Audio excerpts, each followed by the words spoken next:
اب میں درخواست کروں گا جماعت اسلامی پاکستان کے امیر محترم جناب سراج الحق صاحب سے، اور اسی دوران تشریف لائے وفاقی وزیر خزانہ محترم جناب اسحاق ڈار صاحب، محترم جناب جمیل صاحب گورنر اسٹیٹ بینک، ہم ان کو خوش آمدید کہتے ہیں۔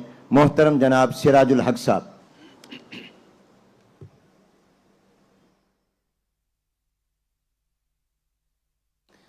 الحمد للہ رب العالمین والعاقبۃ للمتقین والصلاة والسلام علی رسولہ محمد وآلہ واصحابہ اجمعین، اما بعد فاعوذ باللہ من الشیطان الرجیم، بسم اللہ الرحمن الرحیم۔ قل ان صلاتي ونسكي ومحياي ومماتي لله رب العالمین، صدق اللہ العظیم۔ انتہائی قابل احترام جناب حضرت علامہ مولانا محمد تقی عثمانی صاحب، جناب حضرت مولانا فضل الرحمان صاحب، جناب اسحاق ڈار صاحب، جناب حافظ ساجد میر صاحب، سٹیج پر موجود علماء کرام، تاجر برادری کے قائد جناب سلیمان چاولہ صاحب، اور اس مجلس میں موجود انتہائی قابل احترام بزرگوں، بھائی اور دوستوں،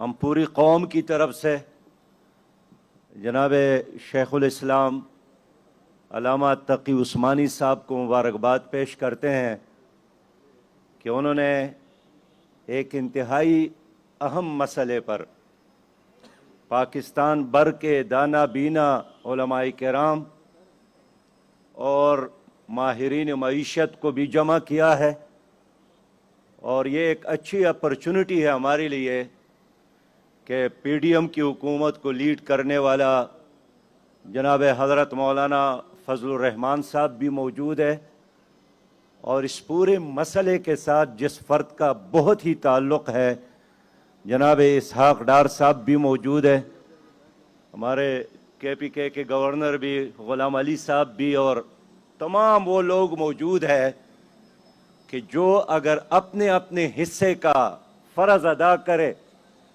تو ہمیں انشاءاللہ تعالی سود کے لعنت سے نجات مل سکتی ہے۔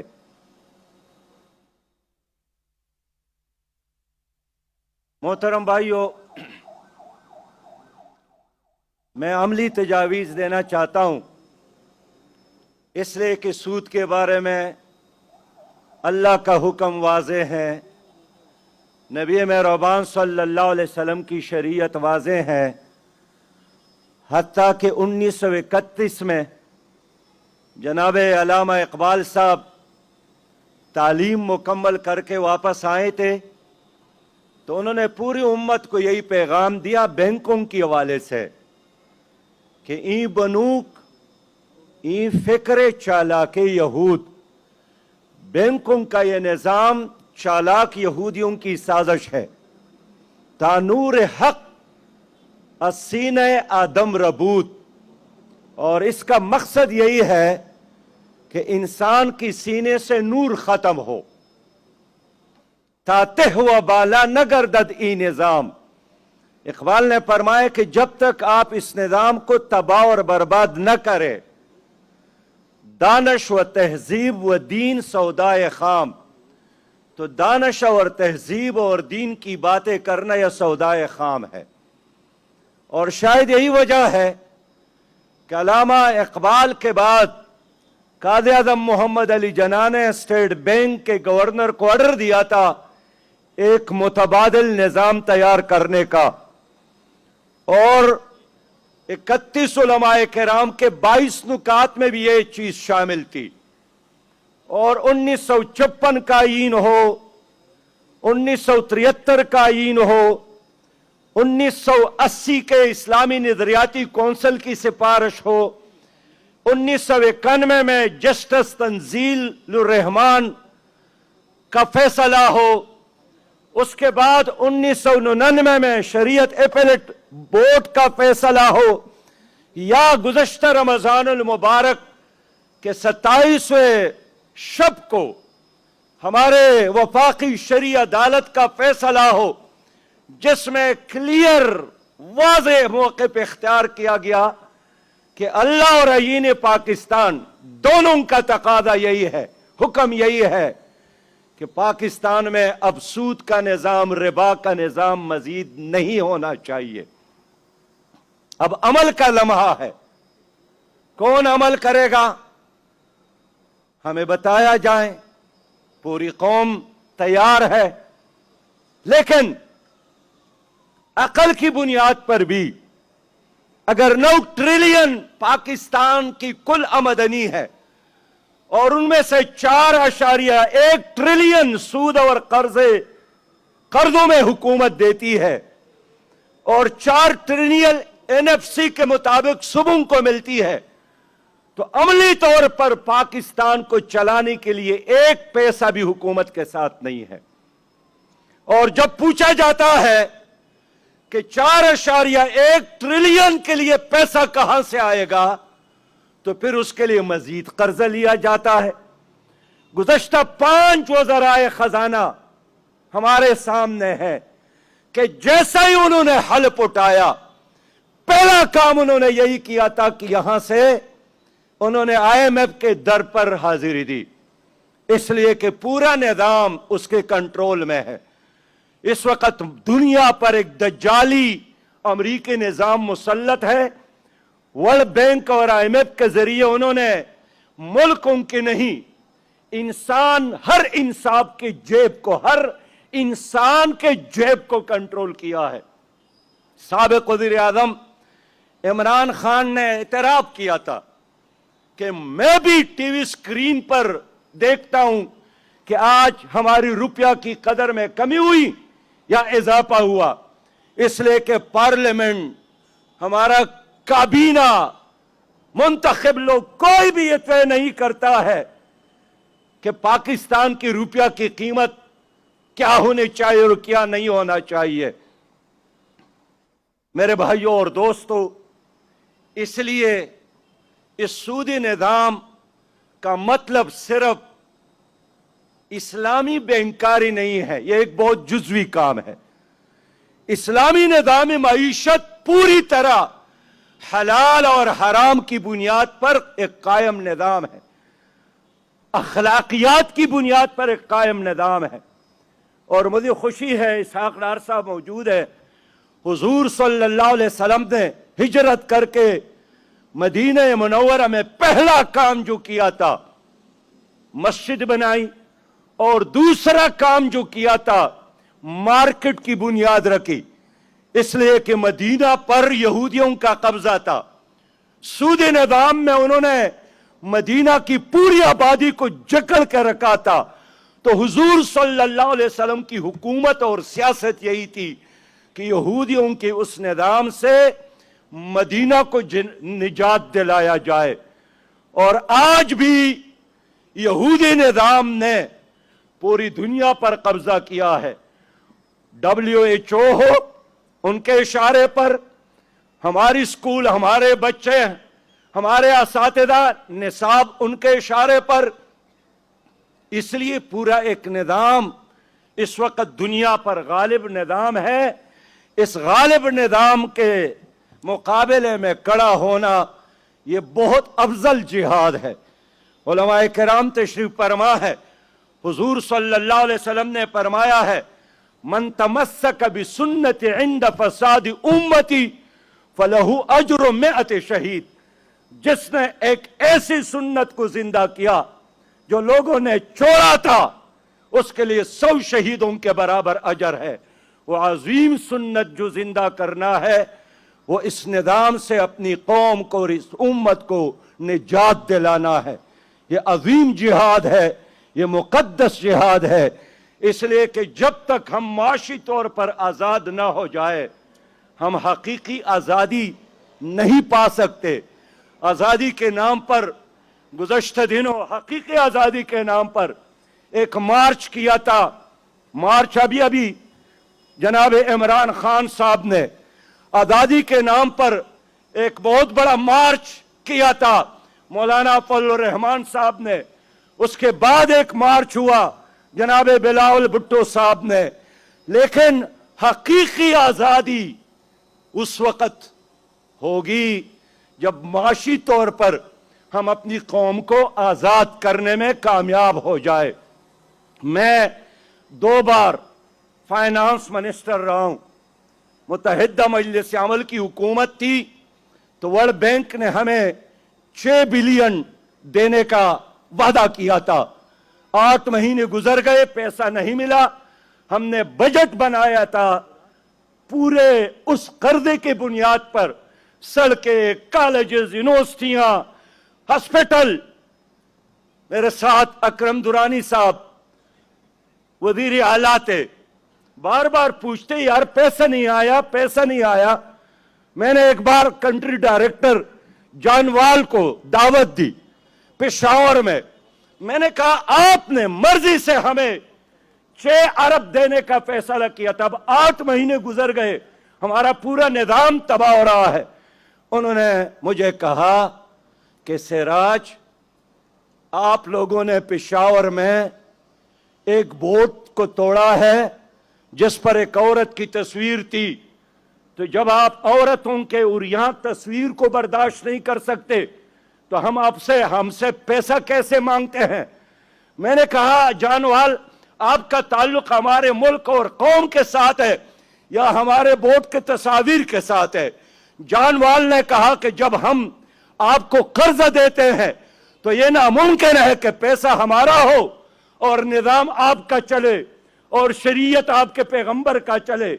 हम पैसे देंगे, निसाब हमारा चलेगा, निजाम हमारा चलेगा, कल्चर हमारा चलेगा, सियासत हमारी चलेगी।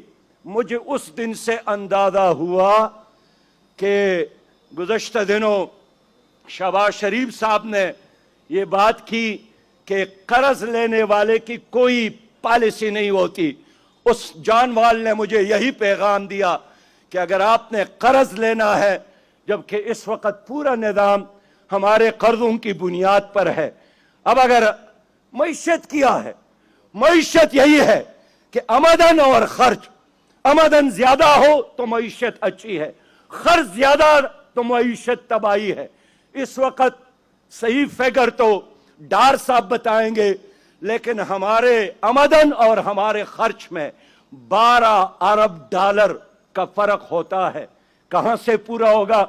मैं अब इस बात को यहां छोड़कर डार साहब की खिदमत में और मौलाना फजलुर रहमान साहब की खिदमत में 1-2 तजावीज देना चाहता हूं। पहली बात यही है कि वफाकी शरई अदालत के फैसले के बाद तमाम कानूनी मुश्किलात खत्म हो गई, इसलिए कि उन्होंने तय कहा है इस फैसले में कि 1 जून तक पाकिस्तान की हुकूमत अपने तमाम तर किताबों से, कवानीन से इंटरेस्ट का लफ्ज़ खत्म करे। अगर आप इस पर अमल करें, रास्ता खुला है। इस तरह वफाकी शरई अदालत के इस फैसले में 2027 तक एक चॉइस दिया गया है, एक मौका दिया गया है कि उस तारीख तक बैनुल अक़वामी मुआहिदे, इसके मुताबिक ये हमारी कौम की, ये हमारे लैंड की लॉ है।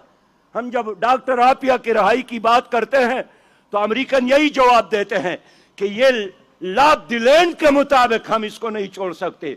तो अगर उसका लॉ ऑफ द लैंड है तो हमारा ये लॉ ऑफ द लैंड नहीं है, ये अल्लाह का हुक्म है। हमें जो कुछ भी कीमत अदा करना पड़े, अल्लाह के हुक्म पर चलेंगे तो आसमान के रहमतें और जमीन के बरकतें आपके लिए हाजिर है।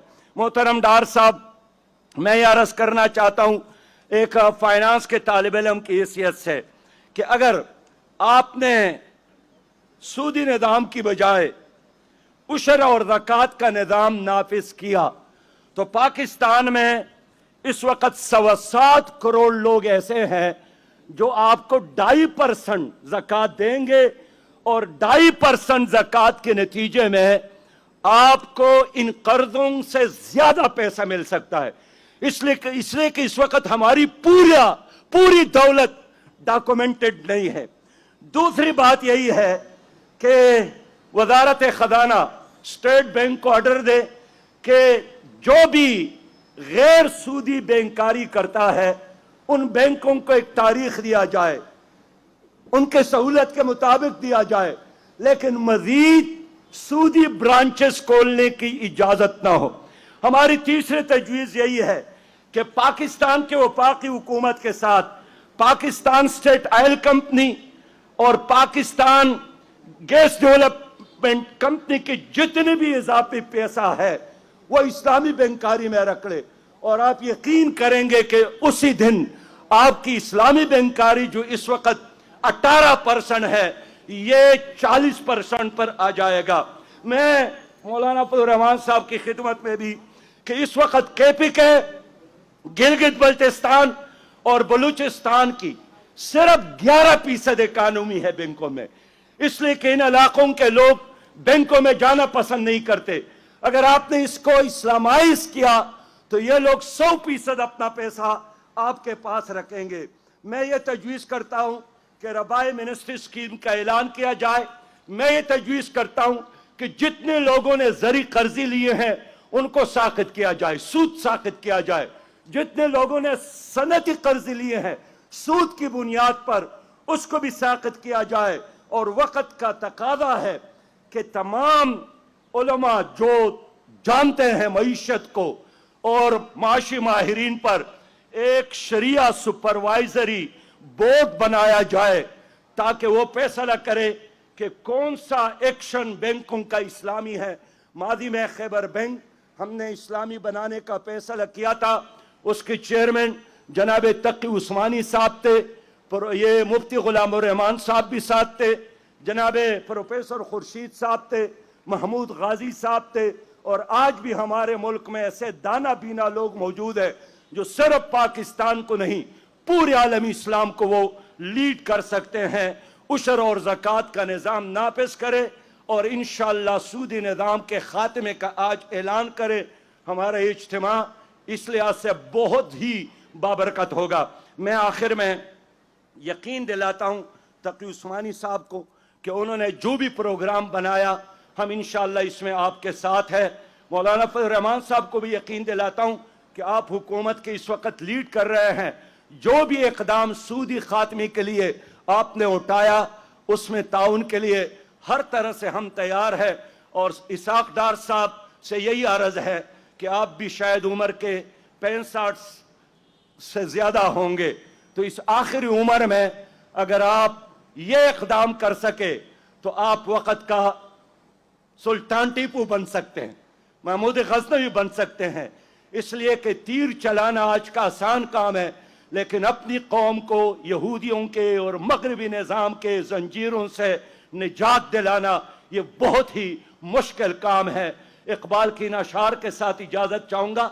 इकबाल ने फरमाया था कि आशना अपनी हकीकत से हो देहकान ज़रा, दाना तू कैती भी तू, बारान भी तू, हासिल भी तू, आह किसकी जुस्तजू आवारा रखती है तुझे, राह तू राहरो भी तू, रहबर भी तू, मंजिल भी तू, वाइन अदानी की तू मोहताज साकी हो गया, मैं भी तू, मीना भी तू, साकी भी तू, महफल भी तू, शोला बनकर फूंक दे खाशा के गैरुल्लाह को, खौफ बातिल क्यों हो, खुद गारत करे बातिल भी तू। अस्सलाम वालेकुम व रहमतुल्लाहि व बरकातहू।